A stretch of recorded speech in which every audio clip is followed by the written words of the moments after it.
बेटी के विदाई के वक्त बाप ही सबसे आखिरी में रोता है। क्यों?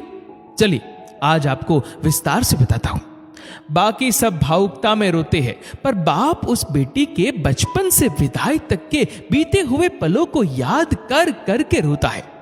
माँ बेटी के रिश्तों पर तो बात होती ही है, पर बाप और बेटी का रिश्ता भी समुद्र से गहरा है। हर बाप घर के बेटे को गाली देता है, धमकाता है, मारता है, पर वही बाप अपनी बेटी की हर गलती को नकली दादागिरी दिखाते हुए नजरअंदाज कर देता है। बेटे ने कुछ मांगा तो एक बार डांट देता है, पर अगर बिटिया ने धीरे से भी कुछ मांगा तो बाप को सुनाई दे जाता है।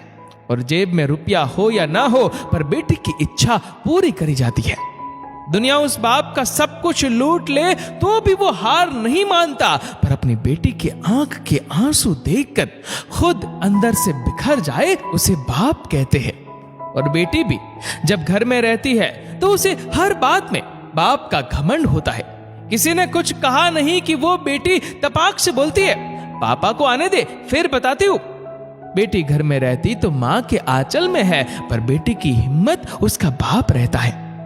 बेटी की जब शादी में विदाई होती है तब वो सबसे मिलकर रोती तो है, पर जैसे ही विदाई के वक्त कुर्सी समेटते बाप को देखती है, जाकर झूम जाती है और लिपट जाती है और ऐसे कस के पकड़ती है अपने बाप को जैसे मां अपने बेटे को, क्योंकि उस बच्ची को पता है ये बाप ही है जिसके दम पर मैंने अपनी हर जिद पूरी की थी।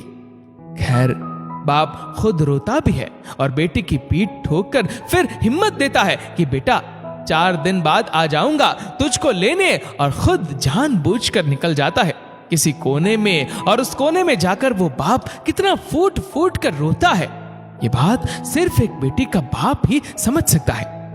जब तक बाप जिंदा रहता है बेटी मायके में हक से आती है और घर में भी जिद कर लेती है, और कोई कुछ कहे तो डट के बोल देती है कि मेरे बाप का घर है। पर जैसे ही बाप मरता है और बेटी आती है तो वो इतनी चित्कार करके रोती है कि सारे रिश्तेदार समझ जाते हैं कि बेटी आ गई है। और वो बेटी उस दिन अपनी हिम्मत हार जाती है, क्योंकि उस दिन उसका बाप ही नहीं उसकी वो हिम्मत भी मर जाती है। बाप की मौत के बाद बेटी कभी अपने भाई के घर जिद नहीं करती है, जो मिला खा लिया, जो दिया पहन लिया, क्योंकि जब तक उसका बाप था तब तक सब कुछ उसका था। ये बात वो अच्छी तरह से जानती है। आगे लिखने की हिम्मत नहीं है, बस इतना ही कहना चाहता हूं कि बाप के लिए बेटी उसकी जिंदगी होती है, पर वो कभी बोलता नहीं, और बेटी के लिए बाप दुनिया की सबसे बड़ी हिम्मत और घमंड होता है, पर बेटी भी ये बात कभी किसी को बोलती नहीं है। बाप बेटी का प्रेम समुद्र से भी गहरा होता है। दोस्तों इस वीडियो को लेकर आपकी क्या राय है नीचे कमेंट करके जरूर बताएगा, और अगर आपको वीडियो अच्छा लगा हो तो इस वीडियो को लाइक करिएगा, ज्यादा से ज्यादा लोगों तक शेयर करिएगा। धन्यवाद।